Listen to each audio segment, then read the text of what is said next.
54절에 한번 보시면 그들이 이 말을 듣고 마음에 찔려 그를 향하여 이를 갈거늘.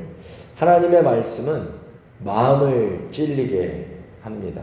그리고 마음이 찔렸다는 것은 그 말씀이 어떤 내용인지 깨달아졌다라는 사실이죠. 유대인들과 바리새인들은 스데반이 전한 하나님의 말씀을 듣고 마음이 찔렸고 그 내용의 깨달음을 생각했습니다. 하나님의 말씀이 그들 자신 안에 존재하고 있었던 죄를 드러내게 했고 그로 인해 그들은 마음의 찔림을 얻은 것입니다. 우리도 말씀을 듣다가 마음이 찔릴 때가 있고 그리고 그것이 불편할 때가 있고 또 그것으로 내가 말씀에 대한 내용의 생각들, 깨달음을 가질 수 있습니다. 그런데 바리새인과 유대인들의 신앙은 거기까지였다는 것입니다. 하나님의 말씀을 듣고 찔림까지 받는 깨달음을 가질 수는 있었으나 오히려 그들은 말씀 앞에 이 54절의 뒷부분에 보니 이를 갈았다 이렇게 말합니다. 인본적이고 악한 자신의 생각과 감정으로 하나님의 말씀을 그렇게 받고 있는 결과를 나타내는 것이죠. 하나님의 말씀은 그렇게 첫 번째 죄를 깨닫게 하고 또 생각하게 합니다. 그리고 나서 그 말씀에 대한 반응들이 이를 갈고 또 인본적이고 자기 생각, 자기 중심, 자아 중심적인 그런 모습과 신앙으로 나아가는 이 유대인들의 신앙들을 볼 수 있습니다. 반면 55절에는 같이 한번 보시면 스데반이 어떠했습니까? 성령으로 충만했다. 스데반은 하나님의 말씀을 품고 하나님의 말씀을 믿음과 담대함으로 전하고 선포함으로 성령 충만한 신앙으로 나아갔다는 것입니다. 하나님의 말씀을 듣고 그 말씀이 만병통치약이 아닙니다. 말씀을 듣는 신앙인이 어떻게 그 말씀을 받고 어떤 모습으로 신앙생활을 하는가. 하나님의 말씀을 듣고 스데반은 믿음으로 그리고 담대함으로 하나님의 말씀을 전하고 선포하는 전도의 사명을 감당했습니다. 그때 성령으로 충만해졌다는 것입니다. 성령 충만은 인위적인 것이 아닙니다. 교회를 오래 다닌 그런 경력도 아닙니다. 성령 충만은 매일 받아야 하는 것입니다. 성령이 우리 안에 있는 성령이 충만해지는 것입니다. 우리 안에 있는 성령이 우리의 생각과 마음을 다스리고 주관하는 상태가 성령이 충만한 것입니다. 그렇지 않으면 내 생각과 내 감정이 내가 다스리거나 또는 나의 감정과 생각을 묶고 있는 마귀가 끊임없이 그것들을 다스리고 있습니다. 중요한 것은 분별을 잘 못한다는 것입니다. 분별할 수 있는 것은 끊임없이 하나님 말씀 앞에 서서 성령으로 충만해져야 합니다.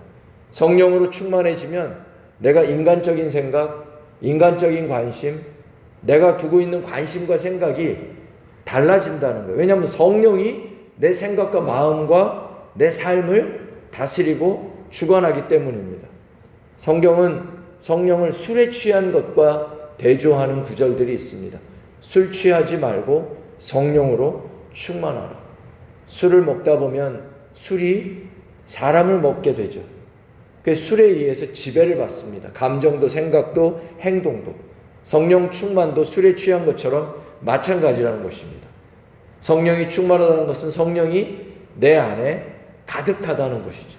처음에는 발부터 무릎까지 그리고 허리까지 그리고 가슴까지 그리고 얼굴과 머리를 다 채우는 성령 충만의 역사가 있다라는 것이죠. 그것을 체험하고 그것을 경험해야 합니다. 성령이 충만해서 성령은 은사를 우리에게 주십니다. 9가지 은사를 우리에게 허락해 주시는 것이죠.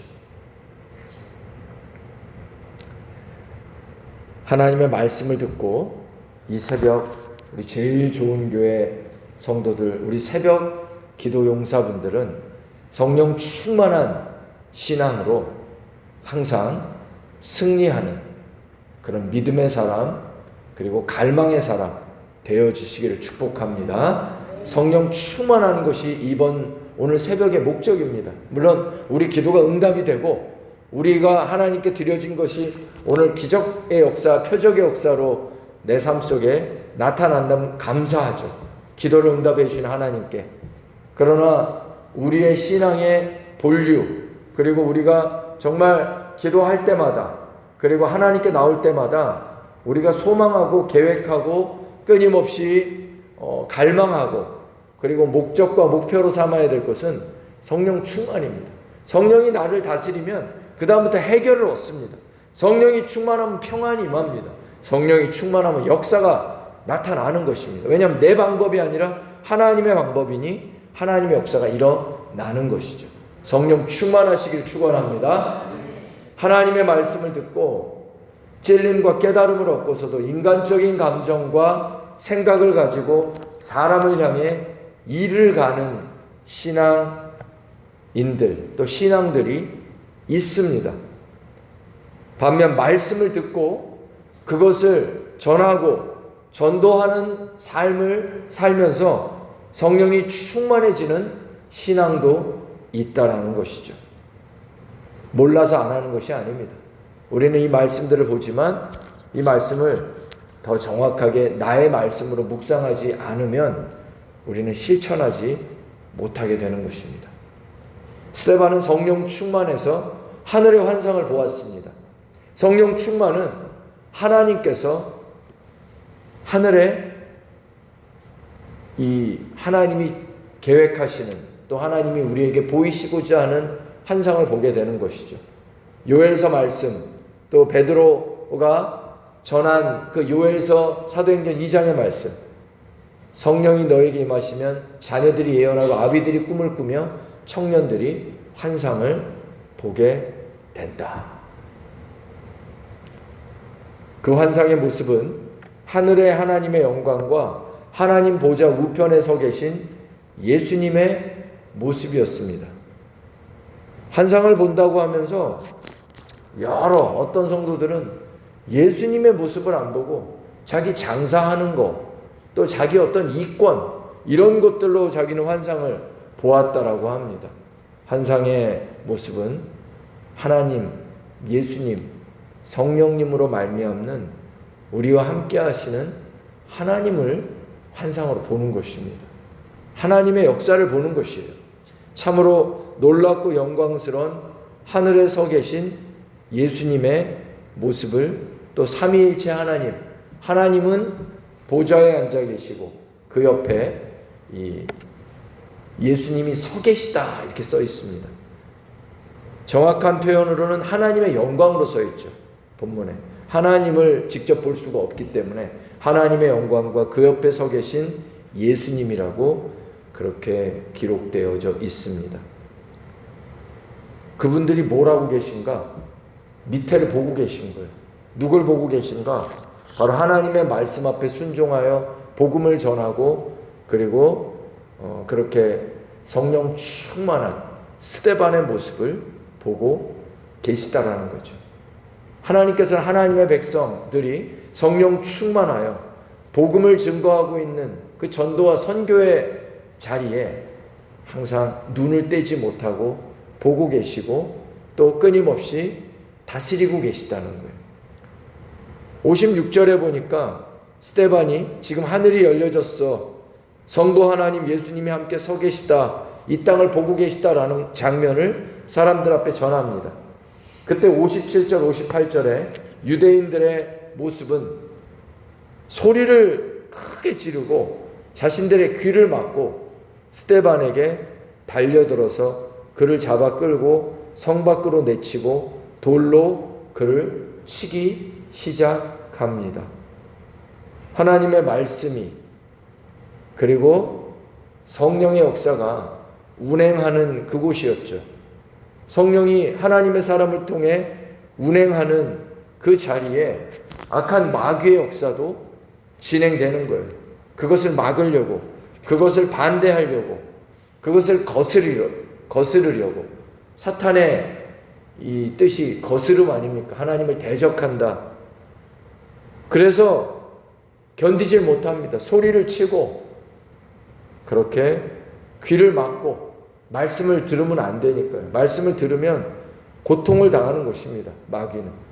그래서 그것을 생생하게 아주 직관적으로 성경이 기록하고 있는 것이죠. 살아계신 하나님과 예수님의 역사가 세상에서 진행되는 순간에 57절과 58절처럼 인간적인 감정과 생각으로 사탄에게 묶여 인본주의적인 행동을 하는 사람들의 모습이 대조되고 있습니다. 오늘날도 마찬가지입니다.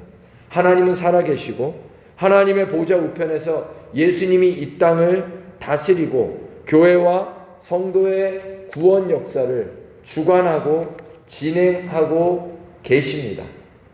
동시에 인본주의적인 세상은 그것을 듣지 않으려고 하고 보지 않으려고 하고 또 알지 못하고 영적인 하나님의 역사가 진행되고 있는 것을 알지 못하고 깨닫지 못하고 자신들의 인본적인 삶을 계속 진행해 나가는 것이죠.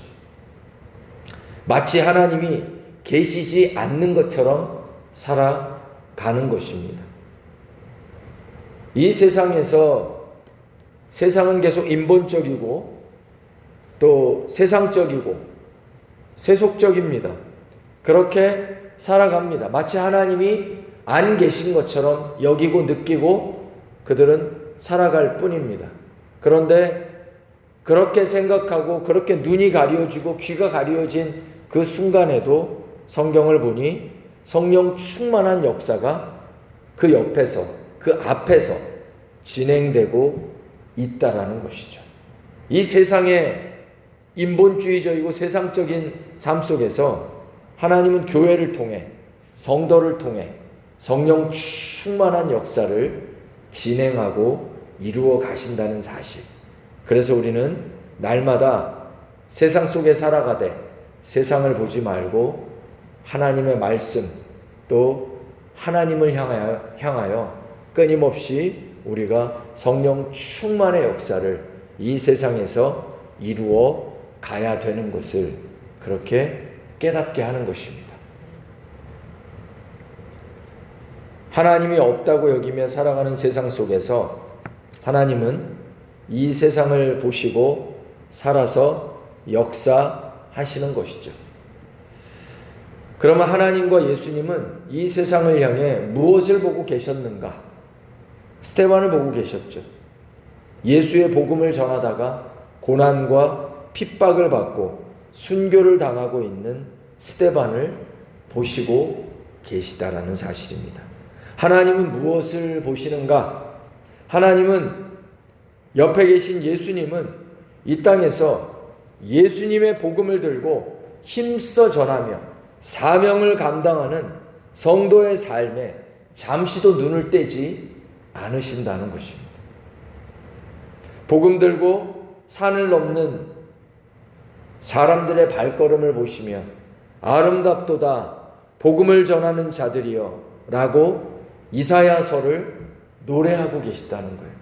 이사야 52장 7절에 좋은 소식을 전하며 평화를 공포하고 복된 구원의 소식을 들고 산을 넘는 발이 어찌 그리 아름다운가. 아니, 성경에서 하나님께서 아름답다 이렇게 표현하는 내용들이 얼마나 됩니까? 물론 창세기 1장에 세상을 창조하시고 하나님 보시기에 좋았더라 라고 표현되어 있는데 조금 더 나가서 하나님이 아름답다 라고 표현하는 것은 저 아름다운 자연, 저 아름다운 어떤 경관들 보다 더 아름다운 것은 하나님의 복음을 들고 예수님의 복음을 들고 그렇게 핍박을 받으면서도 전도하고 선교하는 그 발걸음을 하나님은 가장 아름답도다라고 표현하신 것입니다. 그러니 우리 하나님의 눈이 그 복음을 증거하는 전도와 선교의 자리를 떠나실 수 없다라는 것이죠. 세상에서 복음을 전하다가 살고 죽는 것은 전적으로 우연이 아니라는 사실이에요. 하나님의 주권 아래 있다라는 것입니다. 사도행전 7장에서 스데반이 순교하는 장면 속에 하나님은 보고 계시고 예수님도 보고 계시는데 그냥 보고만 계십니다. 그를 그 돌을 맞는 장면에서 구하지 않으세요. 아마 스데반이 하나님 나를 이곳에서 살려주십시오. 돌을 던집니다. 이러면 내가 죽게 됩니다. 라고 속으로 기도했을지도 몰라요. 그러나 하나님의 주권은 지금 이 자리는 내게 순교를 원한다. 우리가 신앙생활하면서 우리의 생각, 우리의 뜻이 있을 수 있습니다. 그렇게 기도할 수도 있습니다. 그러나 정직하게 우리의 기도는 응답되는 것도 있지만 응답되지 않는 것도 있습니다. 기도했는데 왜 어떤 것은 응답하고 어떤 것은 응답하지 않습니까? 어떤 때는 하나님이 기분이 좋고 어떤 때는 기분이 나쁘고 그것이 아니죠. 하나님의 주권 아래 우리 기도의 역사도 교회의 역사도 순교의 역사도 진행된다는 거예요. 사도행전 12장에 보면 하나님은 함께 복음을 전했던 베드로, 요한, 야고보 중에서 베드로와 요한은 살게 하시고 야고보는 그때 그 자리에서 순교하게 만드십니다. 모든 교회 역사는 하나님이 정하시는 것입니다. 하나님의 주권 안에 있는 것입니다. 인간적인 생각에는 예루살렘 교회에서 사도행전 7장을 가득 채울 만큼 저렇게 구약 성경에 박식하고 뛰어난 집사가 교회를 이 사도들 다음으로 이끌어가야 하지 않겠는가, 그런 생각들, 저렇게 이 교회 사역 속에 뛰어난 훈련받은 그런 집사들이 잘 서가야 한다라는 생각을 교회 입장에서는 생각할 수 있었을 것입니다. 또한 베드로와 요한과 함께 했던 야고보도 더 든든하게 교회를 이끌어가고 사역하면 좋을 것이다 라는 생각을 했었을 것이죠. 그러나 하나님은 그들을 순교하고 사라지게 하셨습니다. 하나님은 있게도 하고 떠나게도 하시는 주권이 있는 것이에요. 인간적인 생각과 아쉬움을 넘는 하나님의 주권적인 역사가 흐르고 있고 그렇게 진행되는 것이 교회의 역사라는 사실을 생각합니다. 영적 역사가 무엇인지가 관점입니다. 하나님의 주권이 교회의 역사를 이룬다라고 하는 믿음이 제일 중요합니다. 작은 교회든 큰 교회든 진짜 교회가 되려면 교회는 사람의 생각과 사람의 그것으로 움직이지 않고 교회는 하나님의 것이기 때문에 하나님이 다스리시고 진행하신다는 거예요. 하나님의 주권 아래 있다는 거예요. 성경의 관점은 일이 잘 되고 안 되고 이게 문제가 아니었습니다. 사람이 많이 있느냐 흩어졌느냐가 문제가 아닙니다. 성경은 이런 장면 저런 장면들이 하나님의 역사와 주권 아래 모든 것이 진행되고 있는 것들을 계속 보여줍니다. 제일 중요한 것은 성도들의 시선과 믿음과 생각이 목회자의 생각과 시선과 모든 이 관점들이 이 교회는 하나님의 것이다. 하나님의 주권 아래 진행되고 있고 움직여진다. 그리고 하나님의 역사로 이루어진다. 라는 것을 항상 믿고 보고 있어야 합니다. 그래야 하나님의 역사가 진행되는 것을 알게 되고 또 행하게 됩니다. 일의 유무와 성패는 하나님의 주권입니다. 살다가 죽을 수도 있고요. 병에 걸려서 고쳐달라 했는데 하나님이 데려가실 수도 있는 거예요. 그건 기도를 안 해서가 아니에요. 모든 것은 하나님의 주권이라는 거예요. 그것이 교회의 역사고 성도의 역사다. 믿음으로 하나님의 뜻 앞에 하나님의 주권 앞에 엎드리는 것이 하나님의 뜻이다라는 것입니다. 결론적으로는 우리는 오늘 누가 살지 죽을지 모른다는 것입니다. 항상 하나님의 주권 아래 있는 것이 오늘 스데반의 순교의 역사입니다. 주님 앞에 순종하며 하나님의 말씀 앞에 내일이 있다 생각하지 말고 오늘 내가 주의 말씀 앞에 정직하게 거룩하게 그리고 그 사명을 힘써 감당하는 저와 여러분이 되시기를 주님의 이름으로 축원을 드립니다. 함께 우리 주여 삼창하시고 오늘 가지고 나오신 기도 제목 또 나라 민족을 위해 교회를 위해 몸이 아프신 성도는 아픈 곳에 손을 얹고 하나님 간절히 치료해 달라고 그리고 문제를 풀어 달라고 하나님 이 나라의 민족 지켜주시고 우리 교회 하나님의 주권적인 역사로 하나님의 놀라운 전도와 선교회를 이루어 달라고 우리 주여 삼창하고 기도하겠습니다. 주여 주여 주여